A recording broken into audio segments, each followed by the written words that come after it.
Good morning, children. Today we will learn about the eye as a sense organ. So till now we completed other four sense organs: ear, then nose, skin, tongue. Now eye as a sense organ we will discuss. Okay.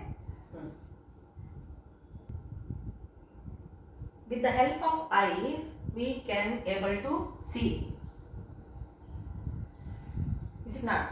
So eye as a sense organ which helps us to see the different objects. So what is the use of that? Means this also called as vision. And what is the use of vision? Means this vision is going to help us to study the things which are happening in our surroundings. Is it clear to you? So like any changes which are happening in the environment, if any strangers are coming or if any dangerous stimuli if it is there, we can see, and it is going to help in protecting us from that dangerous stimuli. Is it clear to children? Then now if we see the parts of the eye, okay, so what are the parts? Then externally what are the parts you are going to observe? So what are those parts? And what are these parts? So all that if we observe, so the eye contains that external features of the eye. If we see eyebrows,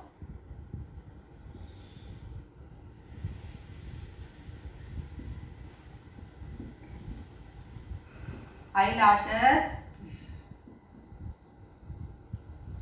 eyelids,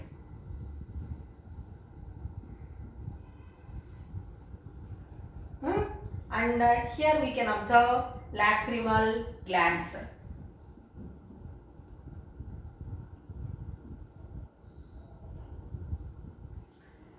Is clear to you? Eyebrows, then eyelashes, eyelids, then here we can observe lacrimal glands, and a black color spot like structure we can observe, black or it is in different colors, that also we can see, that is the pupil. So these are seen externally. Apart from all these parts, a thin layer we can observe, that one is called conjunctiva.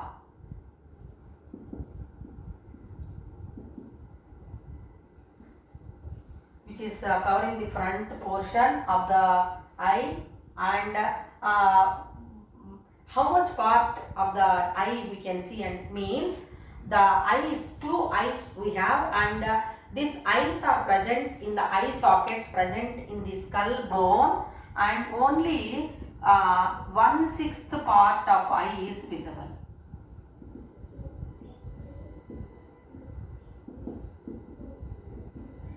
Remaining all other part they are present in the eye sockets present in the skull bone. Is it clear to children? So 1/6 part only that can be seen outside. So now let us learn the structure of eye in detail. Now let us learn the structure of eye.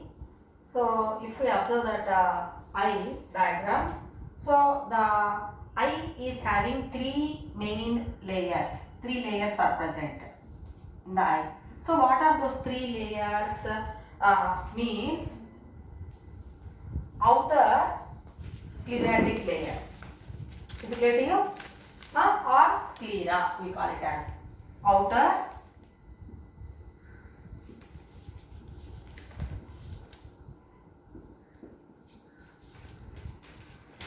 or sclera. Then middle choroid layer.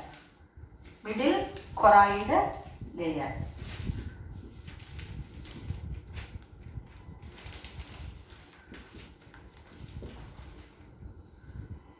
And last layer is said to be retina. So first structure in the eye, what are the parts we are going to discuss means, so three layers are there: outer sclerotic layer, and middle choroid layer, and retina.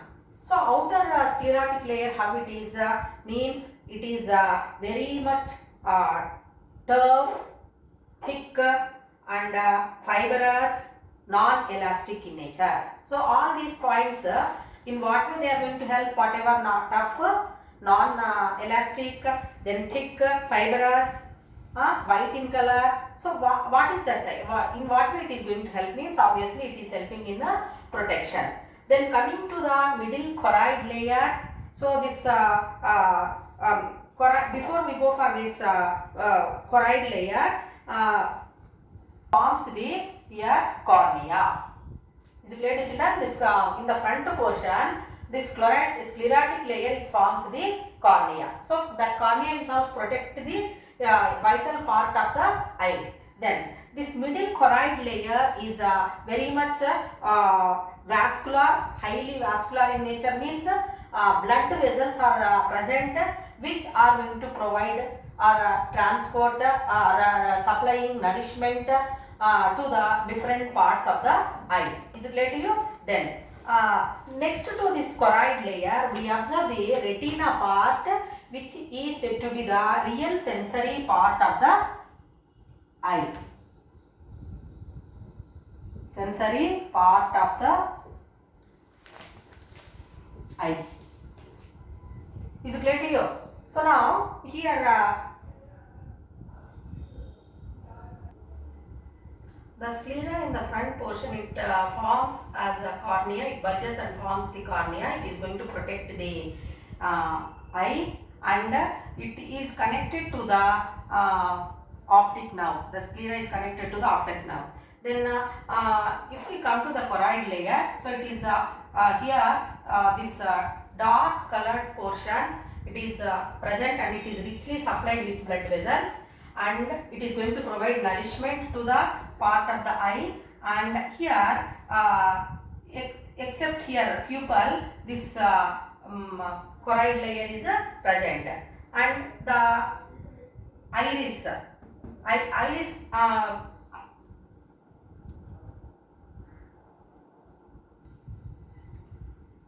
the part which you are observing here, where that choroid layer is there, that one we call it as iris. And this iris is having radial and circular muscles. So you can observe here this portion except pupil. So this is pupil, and all around we can see the structures like that. So radial and circular muscles we are going to observe, that forms the iris. So this iris is different. Different pigments are present in that. Then how they are connected means with the help of ligament, a type of connective tissue, they are connected. So just below that, behind that iris, we can observe a lens.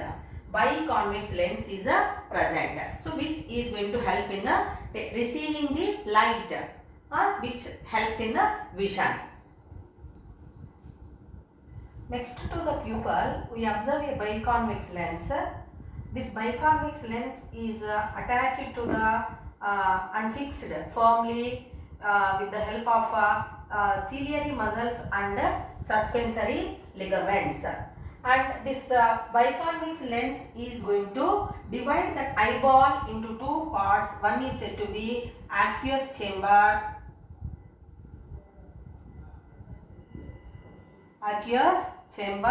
and second one is vitreous chamber. So this aqueous chamber is filled with water like fluid, and vitreous chamber is filled with jelly like fluid. So what are those two are going to help means they are going to keep eye moist. Apart from that, they are going to provide nourishment. So aqueous chamber and vitreous chamber are present in the eyeball of the eye. Now let us learn the retina part of the eye.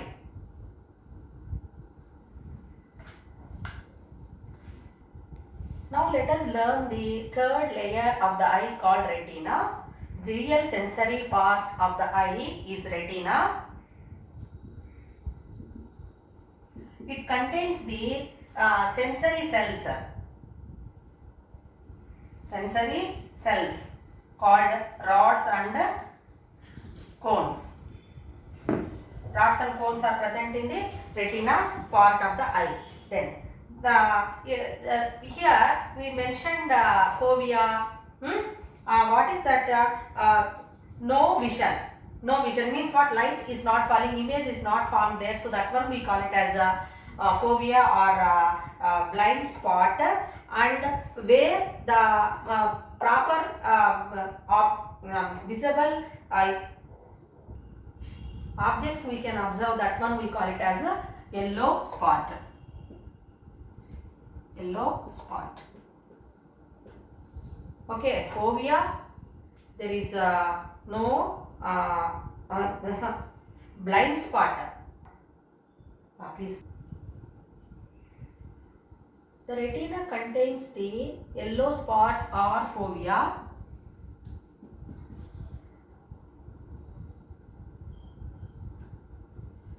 It is for best vision. Okay, and there is no question of objects which are seen. So that one we call it as the blind spot. Blind spot or no vision. So these two, blind spot and yellow spot, they are also present in the retina region. This yellow spot, that is the best vision, it is also called as a macula or fovea.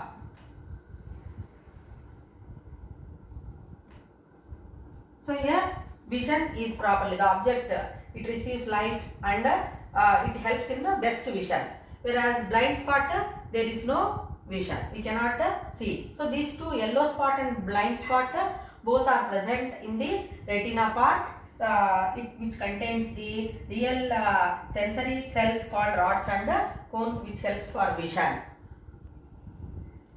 Students, please observe the external parts of the eye. And now clearly please observe the internal parts of the eye. And tomorrow we will discuss about the rods and cones, structure of rods and cones, then function of the eye, that is how it works for vision.